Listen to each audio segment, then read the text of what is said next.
Sud Radio, le coup de cœur des libraires. Valérie Expert, Gérard Collard. Bonjour cher Gérard. Bonjour madame. Bon alors, on peut peut-être faire un petit coup de gueule contre vos confrères libraires qui choisissent les livres qu'ils vendent ou ne vendent pas. Il y a le livre de la sœur de Samuel Paty, le cours de Monsieur Paty. Ouais. Certaines librairies refusent de le vendre ou le mettent tout en bas des étagères pour qu'on ne le trouve pas. C'est tout de même assez étonnant. Non, parce que le fait qu'on ne le... Enfin, je ne vais pas non plus, c'est une période difficile pour tout le monde, mais le fait qu'il n'y ait qu'un exemplaire... c'est pas un problème parce qu'on n'est pas là pour faire la censure déjà. Donc si les gens veulent un livre, on a le livre, mais qu'on n'en ait pas une pile, je peux dans l'absolu comprendre, mais qu'on l'ait, c'est une obligation, hein, c'est absolument. Et là, c'est vraiment incroyable cette histoire. Je suis abasourdi par ça, c'est-à-dire que. Mais il y avait eu l'histoire avec le livre de Valérie Trierweiler, vous vous souvenez, de certains libraires qui disaient je ne le vendrai pas. Ah oui, non, mais ça me. Bon, moi, c'est ce que je dis. Est-ce que c'est pas comme un magasin de vêtements où vous choisissez vos vêtements? Oui, mais alors c'est plus délicat parce que moi, je trouve que j'ai toujours dit il y a des choses que je déteste, mais je suis pas un censeur. C'est pas à moi de décider ce que les gens, s'ils veulent un livre, ils doivent le trouver chez moi. Alors parfois il peut qu'il y ait pas, mais c'est une question de stock. Hein, c'est pas une question de volonté. Et ça, j'avoue que, mais bon, chacun. Il y a des gens qui considèrent la librairie comme quelque chose de militant politiquement, mais moi je trouve que quand on a une librairie, il y a des gens de gauche, il y a des gens de droite, il y a des gens de tous les bords, et c'est pas à moi de les juger. Vous aviez un autre exemple, je crois aussi. Alors non, c'est autre chose là. Alors on a parlé de la. Alors ça, je suis hyper content parce qu'on a parlé du livre de Marie Grisinger sur Bernard Tapie. Ouais, très bien. Vraiment, la réaction, elle est. Alors c'est encore un peu compliqué parce que j'ai encore eu plein de mails de gens qui m'ont dit non, je l'ai pas dans ma librairie parce que on m'a dit que Bernard Tapie, on n'en avait pas de livre sur Bernard Tapie, il y avait aucun intérêt, alors que dans l'absolu c'est pas un livre sur Bernard Tapie, c'est ce que j'ai dit là, c'est un livre d'une jeune femme de 19 ans qui est confrontée à quelqu'un qui est l'antinomie le contraire de ce qu'étaient ses parents, de son milieu et tout, et qui va essayer de survivre. Alors c'est quelqu'un qu'elle peut détester, c'est un peu son parcours, c'est un livre sur une jeune femme qui essaye de s'affirmer dans la vie, et je trouve c'est très très beau. Les gens commencent à revenir avec les retours, et je leur avais dit si ça vous plaît pas, je vous le rembourse quoi. Enfin je le reprends parce que je peux, et là au contraire il y a les gens qui viennent en racheter. Alors on avait fait un truc aussi, alors je vous avais parlé de son premier livre, et il y a beaucoup de gens qui m'envoyaient des mails en me disant mais quel est le titre? Alors ça, oui, de quoi ça parle? Quel est le titre? Alors ça s'appelle « On reconnaît le bonheur au bruit qu'il fait en s'en allant » d'Albin Michel. C'est une citation de Prévert. Hein. Et c'était... Alors, j'ai retrouvé... c'était il y a 8 ans. J'ai fait la première chronique il y a 8 ans sur ce livre. C'est chez Albin Michel, et ça m'avait vraiment beaucoup, beaucoup touché. Mais je l'ai relu parce que je me suis dit, des fois, vous savez, on a des emballements. Et puis on se dit 8 ans après, pourquoi j'ai fumé ou quelque chose pour m'être emballé. Et c'est toujours aussi beau. En fait, c'est le contraire de la famille de Bernard Tapie et des Tapie, mais c'est toujours aussi chaleureux. C'est l'histoire d'un couple. Hein. Le père, il est océanographe et sa mère, elle est institutrice, et ils vont se retrouver, ils vont se rencontrer aux îles Tuamotu. C'est-à-dire, c'est incroyable. Ouais. Elle est originaire d'Oran et lui d'Alger, et elle, c'est son histoire à elle, et là voilà, c'est la mer, la sensualité, la nature, et puis il va être atteint de la maladie d'Alzheimer, et elle va, c'est le parcours de cette femme avec cette jeune femme, avec son père. Il y a des scènes j'ai relu, il y a des scènes absolument, quand elle tient la main de son père qui peut plus rien dire, mais c'est des scènes qui et ça m'est revenu absolument. Et puis c'est un livre sur la générosité parce que ils vont déménager en France pour que son père soit soigné, et c'est toute la solidarité du village qui va les aider et tout. En plus, je me suis rendu compte que c'est un livre, quand on n'en ressort pas du tout. Oui, pas triste. Non, pas du tout. Et en plus, je pense, et il y a des gens qui m'ont renvoyé des mails en me disant que ça les avait beaucoup aidés parce qu'ils étaient dans le cas de ce livre. Ça les avait beaucoup aidés parce qu'ils avaient aussi un mari, une mère qui avait la maladie d'Alzheimer, et ça leur a permis d'avoir du tonus et tout. Allez-y, c'est lumineux comme littérature. C'est vieux, hein, mais il est encore disponible. Ça existe en collection de poche ou pas? Non, c'est chez Albin Michel, mais ça vaut 16 €. Alors, actuellement, un livre à 16 € chez Albin Michel, il faut se lever de bonne heure. Hein. Donc allez-y, n'attendez pas, parce que je suis pas certain que. Mais il en reste beaucoup. Ah ouais, c'est magnifique. Franchement, moi, ça m'a retouché. Et vous relisez le bouquin de Tapie, vous allez voir l'antinomie, mais il y a autant de générosité dans l'un que l'autre. Et puis vous retrouvez cette jeune femme, c'est super. Et donc redites alors son ça nom. s'appelle, je vais jamais y arriver. Oui. On reconnaît le bonheur au bruit qu'il fait en s'en allant. Et c'est exactement ça, c'est chez Albin Michel. Alors, si vous voulez vous changer les idées, vous... Ah ouais, j'ai adoré ça. Alors Jean-Marie Gouriot, évidemment, son nom dira quelque chose à ceux qui aimaient Palace, ceux qui aimaient... il a commencé à Charlie Hebdo, il a eu le prix de l'humour noir, il a surtout publié des brèves de comptoir. Oui, ça a été vraiment un hilarante. phénomène. Et donc là, il publie le dictionnaire amoureux des cafés. Et alors vraiment, je vous conseille de vous plonger dedans parce que si vous aimez les cafés, si vous avez un peu la nostalgie, oui, par exemple, il y a une entrée, ça s'appelle Même chose. Même chose se dit et s'entend et s'utilise pour recommander à boire. La même chose sans dire le là. C'est très bien écrit parce qu'il a une plume magnifique. Oui. Il y a mégots, il y a plein de... Évidemment, le comptoir où il vous raconte les cacahuètes salées qui accompagnaient et puis qu'on prenait dans le distributeur. Il y avait des distributeurs de cacahuètes. On tournait comme ça. C'est beau comme la petite photo de la couverture. Ça redonne de la vie à notre vie quotidienne, quoi. Et puis je trouve que c'est bien parce que c'est tellement humain, c'est tellement... Ce qui se perd de plus. Il y a plein de générosité, de solidarité, d'échange. Et puis je trouve que c'est le livre parfait si vous êtes en avion pendant un long trajet. Vous le prenez, vous pouvez le lâcher, le reprendre. Là, c'est super sympa, franchement. Il est un peu gros, peut-être pour emmener en avion, mais si vous en prenez qu'un. Qui a fait du commerce, Baby-Foot évidemment, qui a fait les grandes heures et franchement, c'est une bulle de bonheur. Et puis il y a aussi un livre. Alors on a reçu l'auteur nous dans l'émission Média qui s'appelle Nous Sachons. C'est plutôt comme une revue. C'est publié chez Robert Laffont. Alors c'est l'auteur. Il a créé le conte Complot facile. Donc vous savez, il invente des complots. Et alors le livre est hilarant. Ça s'appelle Nous Sachons, révélation d'un Illuminati. C'est créé un peu comme une revue parce qu'il y a des jeux, il y a des choses mais vraiment très hilarantes. Alors j'ai pas pris avec moi, mais franchement, nous on a pleuré aux larmes en lisant. Il y a des fausses pubs, il y a tous les complots autour du Covid-19 avec le comme par hasard. Franchement, c'est à offrir. Si vous n'avez pas quoi offrir, vous êtes sûr de... peut-être pas aux complotistes, peut-être pas ceux qui sont anti-vax, ça y fera peut-être pas rire. Oui. Mais en tout cas, tous les autres, c'est vraiment très, très drôle. Nous Sachons, c'est chez Albin Michel et franchement, grand moment de rigolade. Sur le podcast de l'émission, on vous mettra la couverture et tout, comme ça, vous aurez toutes les références et tout, il n'y aura aucun problème. Absolument. Alors, quoi d'autre ? Alors, j'ai été... vous savez, il y a quelques années, il y a même 2-3 ans, on avait parlé d'un bouquin de Édouard Carré qui s'appelait Petite. C'est paru au Presse Pocket. En fait, c'est l'histoire de Madame Tussaud, vous savez, cette jeune femme qui vit en France, qui va émigrer suite à la Révolution et qui va inventer, c'est le musée Grévin anglais qui va devenir un monument. Et cette femme avait cette petite fille, plus cette femme, ont eu une vie mais absolument incroyable. Ça a eu un succès, les gens connaissaient pas. Et alors ce monsieur, alors si on m'avait dit, alors franchement, que je lirais ça, je suis tombé, mais alors sous le charme, je l'ai pas lâché. Ça s'appelle L'Homme avalé. C'est cher Schmidi. Déjà, on va vous le montrer, c'est très très joli. Alors dedans, il y a plein il y a des illustrations parce qu'il est aussi dessinateur et tout.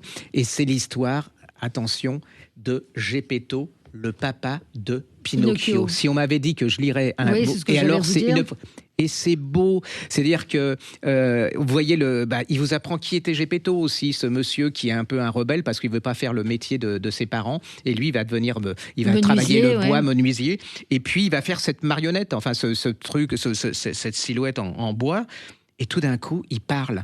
Et là, vous voyez l'effarement de cet homme qui se dit c'est pas possible, je deviens fou. Et c'est un garnement insupportable, Pinocchio. C'est-à-dire qu'il veut s'en aller, il s'enfuit, et il est forcé de fermer la maison. Je sais pas comment parler, j'ai à pleurer. C'est-à-dire que c'est plein d'émotions. On voit cet homme et tout d'un coup, la marionnette elle dit mais je ne suis pas en bois, je suis en vie, je vais aller à l'école comme avec les copains en face. Et alors donc il décide de les laisser aller à l'école et il le revoit plus. Et on lui dit, la dernière fois qu'on l'a vu, il était au bord de la mer et il a été avalé par une baleine. Et qu'est-ce qu'il fait ? Il prend un bateau, Geppetto, et il va essayer de retrouver et il va être avalé par la baleine. Et là, il va essayer d'expliquer, il va vous raconter sa vie, la vie de Pinocchio. Dans la baleine, parce qu'elle est tellement énorme, ça a avalé un bateau. Et donc, il a encore des bougies, des choses comme ça. C'est absolument merveilleux. La fin, vous pleurez. Ne racontez pas la fin. Non, mais alors c'est le livre parfait pour Noël. C'est un genre de conte pour adultes ? Ben oui, mais je déteste les contes. Et en plus, je suis pas adulte. Donc, mais j'ai tout pour pas, ça marche. Et je me suis fait, mais je l'ai lu, mais d'une traite. Alors, mais c'est émouvant, c'est drôle, et vous y croyez. C'est ça le problème, c'est que je le vois, Pinocchio. Vous le voyez et vous le voyez dans La Baleine. Oui, ce gosse, en plus, il est insupportable. Je comprends je comprends Gepetto. C'est une merveille. L'objet. Oui, c'est un très bel objet. C'est un très bel objet, ça s'appelle L'homme avalé d'Édouard Carré. C'est au Cherche Midi, ne passez pas à côté. Alors je suppose qu'il ne va pas y avoir beaucoup de tirages parce que c'est cartonné, il y a des dessins, il y a des illustrations, ça vaut 18 €. Donc si vous êtes chez votre libraire, vous vous précipitez, vous pouvez c'est pour adultes, hein, à partir de 16-17 ans, mais c'est vraiment pour adultes, ne le ferez pas. Puis relisez, moi du coup j'ai relu les aventures de Pinocchio, de Collodi et tout, c'est en petite collection pour enfants chez Folio Junior et tout. C'est très très chouette. Non, allez-y, c'est original. Édouard Carré, ça s'écrit C-A-R-E-Y aux éditions du Cherche Midi, L'homme avalé, donc l'histoire de Gepetto, le papa de Pinocchio. On se retrouve dans un instant avec vous sur Sud Radio. Sud Radio, le coup de cœur des libraires. Valérie Expert, Gérard Collard. Alors Gérard, vous parliez de ce livre d'Édouard Carré avec des dessins. Moi j'ai reçu ce très beau livre, Les Travailleurs de la mer, d'après Victor Hugo, Michel Durand. Et tout est fait à l'encre de Chine. C'est vraiment magnifique. Regardez sur le podcast. Oui, regardez sur le podcast parce qu'évidemment on est à la radio. Mais le trait de la plume, il y a des images incroyables quand il se retrouve justement dans la mer. J'ai trouvé que c'était c'est un vrai bouquin d'art. C'est paru chez Glénat, là aussi, pensez déjà à vos cadeaux de Noël. Je pense qu'il n'y en aura pas forcément pour tout le monde, mais c'est effectivement, on retrouve le souffle, regardez la couverture, le souffle, la puissance de Victor Hugo. Je trouve qu'il a réussi à la retranscrire dans ses dessins. Il y a plein de détails. C'est un livre vraiment exceptionnel. C'est chez Glénat. Ça s'appelle Les Travailleurs de la mer de Michel Durand. Et ce que vous faites, vous achetez la BD et puis vous achetez aussi le livre. Vous le mettez dans le paquet cadeau, ça fait le livre et la BD. Je trouve que c'est joli et que ça donne envie de Non, c'est très beau, vraiment. Alors, j'ai reçu des mails la semaine dernière parce qu'on m'a engueulé, enfin il n'y a pas d'autre mot, parce que les livres dont on parlait n'étaient pas gays, que c'était, en ce moment ils avaient envie de rêver et tout, donc qu'est-ce que j'ai fait? J'ai cherché un livre qui est plutôt sympa et je me suis fait avoir par un livre, c'est audition Nani, de Sarah Nisha Adams, ça s'appelle Quand le jardin refleurit. Alors on est à Londres, vous savez ces maisons londoniennes qui sont les unes à côté des autres et qui se ressemblent, et là il y a deux maisons dans un alignement, mais ils ont jardin commun. Et alors, il y a un homme, alors lui qui est plutôt vieux garçon, le jardin est laissé à volo. Il était tranquille jusque-là, il arrive à côté, c'est impossible, une femme avec son enfant qui font un bruit, mais pas possible, il en peut plus, il craque, le gosse est insupportable, elle est odieuse, il sait plus quoi faire. Alors rien que ça, le début, déjà, ça vaut son... On sent on sent que ça... Et c'est anglais, c'est-à-dire que ça se castagne, mais par les mots, gentiment, il se poignarde en souriant.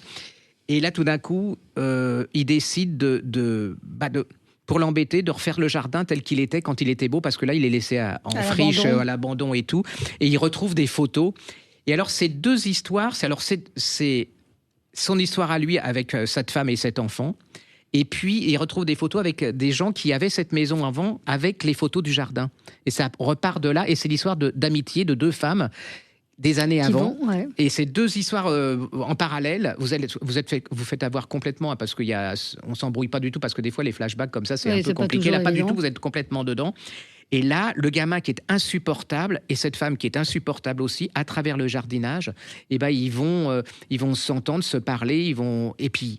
Alors vous êtes là, vous voyez le jardin changer, et puis il y a l'autre couple avec ces deux jeunes femmes, avec leurs enfants et tout. Puis en plus, il y a de la lenteur. Puis alors le temps, il ralentit, c'est-à-dire que vous les suivez. Vous savez, on va tous comme des fous, on se demande après quoi on court.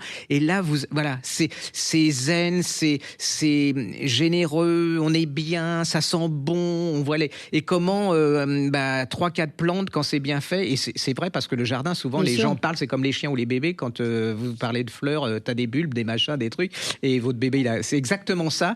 Et vous êtes pris dedans. Parce que c'est de la passion, les jardins. Et c'est subtil, c'est intelligent, c'est détendant. Et pour Noël, je pense que là, on tient la couverture. Ça pète de joie, c'est sympa comme tout. Et je pense que là, on tient une petite pépite pour offrir. Redites-moi. Alors ça s'appelle Quand le jardin refleurira, aux éditions Nani. et c'est de Sarah Nisha Adams. Allez-y, vous passerez un excellentissime moment et ça va vous changer rebooster. les idées. Et oui, ça va vous remonter le moral et et puis ça va vous... C'est un côté zen, voilà, il y a tout. Je me suis fait avoir, je l'ai lu en une nuit et c'est super. Très bien. Puisque vous parlez de jardin, moi je cherche aussi des idées de cadeaux. Le dictionnaire amoureux illustré des arbres d'Alain Baraton. Alain Baraton, c'est le jardinier de Versailles, formidable, passionné par les arbres, qui se bat pour faire conserver les arbres, comment on les appelle, les grands arbres qui sont aujourd'hui en fait assez peu protégés. Et donc il revient, c'est vraiment un dictionnaire de ces arbres. Il y a vous voyez, au hasard, et puis des très très belles illustrations parce que les arbres qu'il a lui étudiés ou dont il parle ont une histoire. Il y a celui d'Adam et Ève qui est évoqué, le figuier avec la feuille de figuier qui servait de cache-sexe. Toujours un livre, l'ouvrage de passionné. Donc moi j'aime bien les dictionnaires comme ça parce que je trouve que ça permet de découvrir de façon assez ludique, surtout avec des images comme celle-là, de découvrir, d'apprendre beaucoup de choses, et là en particulier sur les arbres. Et lui, il a un avantage, c'est que c'est un spécialiste, mais on le comprend et il est très agréable absolument. à lire. C'est-à-dire que c'est un conteur en même temps, c'est-à-dire qu'il arrive à faire passer sa passion, parce que souvent ça peut être chiant avec les choses comme ça, les arbres. Et lui, pas du tout. Il a cet art de vous emmener dans sa passion. Tous les livres que j'ai lus de lui, vraiment, ça donne très très envie. Ouais, et en fait, il dit... Le monde des arbres est vraiment extraordinaire. Pas un mois ou presque sans apprendre une information sur ces végétaux capables de vivre 1000 ans et plus. C'est vrai que c'est très émouvant, les arbres, quand vous tombez sur un olivier dont on vous dit qu'il a 2000 ans, ou quand vous tombez sur un cèdre. Ce sont des arbres qui ont traversé des époques, qui racontent des histoires et qui ont chacun leurs histoires. Là, les cyprès, vous avez le tableau de Van Gogh. C'est très beau. Vraiment très beau livre. Allez-y, parce que en plus c'est un homme formidable. Plomb, Grund, Alain Baraton, dictionnaire amoureux illustré des arbres. C'est un homme formidable. Moi j'ai découvert, alors regardez sur le podcast, ça s'appelle Jaguar au pluriel, de Jean-Paul Delfino et de Rebecca Roméo aux éditions Le Grand Jardin Jeunesse. Alors regardez déjà rien que la couverture. C'est très beau dessin. Et les dessins. Le jaguar blanc et le jaguar noir. Alors regardez les illustrations. Et alors l'histoire en plus, il y a ce genre d'album généralement une fois qu'on les a lus, c'est beau, point final. Et pas du tout. C'est à lire avec votre enfant. C'est l'histoire d'une mère on est en Afrique, et il y a la forêt, et il y a des arbres partout. Et puis cette maman, elle est désespérée parce que son gamin, il fait que des bêtises et tout. Il est pas méchant, mais il fait que des bêtises. Et donc elle a décidé de l'emmener au grand sage, un monsieur là qui est dans un village qui a toute la sagesse, et le petit garçon va le voir, il en a rien à faire du vieux, franchement, il se dit qu'est-ce que je vais faire là-dedans, ça va pas me changer, et il va se faire avoir parce que le sage lui dit écoute, dans tous les hommes il y a un jaguar noir et un jaguar blanc. Et il lui explique que s'il veut vivre heureux, s'il veut être équilibré, il faut qu'il tienne compte des deux. Et alors, qu'est-ce que c'est que le jaguar noir et le jaguar blanc ? Le jaguar noir, c'est celui qui agit, qui est colérique et qui va dans là. Et puis le jaguar blanc, c'est celui qui pense. Et le monsieur, ce sage, lui dit, écoute, on a besoin des deux. C'est-à-dire, ça sert à rien de penser mais sans agir, et ça sert à rien d'agir sans penser. Vous voyez et c'est magnifique, et le gamin il repart et il apprend à faire attention à ces deux jaguars en lui. C'est magnifique, et je trouve que pour ça vaut peut-être tous les psychologues du monde, c'est-à-dire que vous savez ce qu'on appelle, parce que le gamin dès qu'il est hyperactif ou quelque chose, on se dit, et là c'est un peu comme le roman dont je parlais avec les plantes, avec le jardinage. Ça redonne de la lenteur, ça redonne de la pensée et tout. Et c'est c'est une évidence. C'est-à-dire qu'il faut agir, mais il faut penser. Et si les gens qui font que penser, ils font rien. C'est magnifique. Et alors les illustrations, c'est absolument somptueux. C'est un des plus beaux albums. C'est un bel album de jeunesse. Ça s'appelle Jaguar S de Jean-Paul Delfino et de Rebecca Roméo au Grand Jardin. Allez-y. À Noël, il y en aura plus. C'est vraiment une pure merveille. Très beau livre. Un conte de Noël, Personnage de Grégoire Solotareff et Emmanuel Lecaille. Alors Grégoire Solotareff, c'est un immense auteur pour enfants, une icône de la littérature jeunesse. Il a publié, je crois, plus de 100 livres pour enfants. Et là, c'est un joli conte. Attention, vous mettez les pieds, vous pourriez tomber dans un monde merveilleux. Et donc, ces personnages qui tombent dans une crevasse, et elles tombent dans un monde où les adultes n'ont pas le droit d'être là.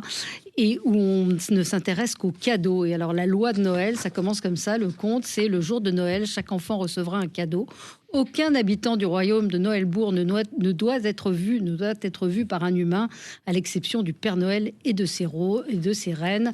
Et donc, Père-Neige qui se retrouve... Alors, il y a une histoire, hein, évidemment. Ouais.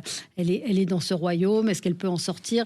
Très beau livre, là aussi, à offrir à Noël à l'école des loisirs. Eh bien, puis c'est Halloween. Ben oui. Donc Halloween, je vous ai trouvé un album superbe, ça s'appelle La Maison des Affreux de Meritxell Marty et de Xavier Salomo, c'est chez Seuil.